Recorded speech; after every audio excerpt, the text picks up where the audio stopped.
সালের ১লা জানুয়ারি শ্যামপুকুরে চিকিৎসার পর ঠাকুরকে স্থানান্তরিত করা হলো কাশীপুর উদ্যানবাটিতে।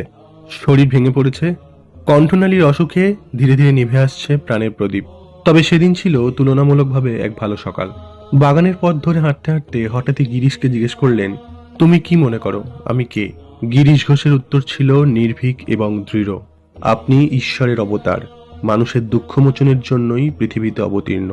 রামকৃষ্ণ বললেন, আর কি বলবো, তোমাদের চেতনা জাগ্রত হোক। তারপর ঘটল সেই অপার্থিব মুহূর্ত। তিনি একে একে স্পর্শ করলেন উপস্থিত ভক্তদের। অনেকেই অনুভব করলেন অদ্ভুত চেতনার জাগরণ। কারো চোখে ফুটে উঠল দর্শন, কারো জীবনে বদলে গেল বাস্তবতার সংজ্ঞা। ভক্ত রামচন্দ্র দত্ত বললেন, সেদিন ঠাকুর হয়ে উঠেছিলেন কল্পতরু, পুরাণের সেই ইচ্ছা পূরণকারী বৃক্ষ। কিন্তু স্বামী শারদানন্দের মতে কল্পতরু ভালো মন্দ সব ইচ্ছাই পূরণ করে, কিন্তু ঠাকুর দিয়েছিলেন একটাই দান, ভয় থেকে মুক্তি। নিজেকে প্রকাশ করে দিয়েছিলেন চিরবর্তমান সর্বব্যাপী সত্তা হিসাবে। ভক্তদের হাতে তুলে দিয়েছিলেন অটল বিশ্বাস আর অন্তরের শক্তি।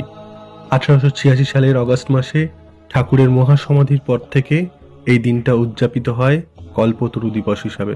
এ কোনো অলৌকিক ঘটনা নয়, এ এক আত্মিক উত্তরাধিকার, এক মহামানবের শেষ আশীর্বাদ।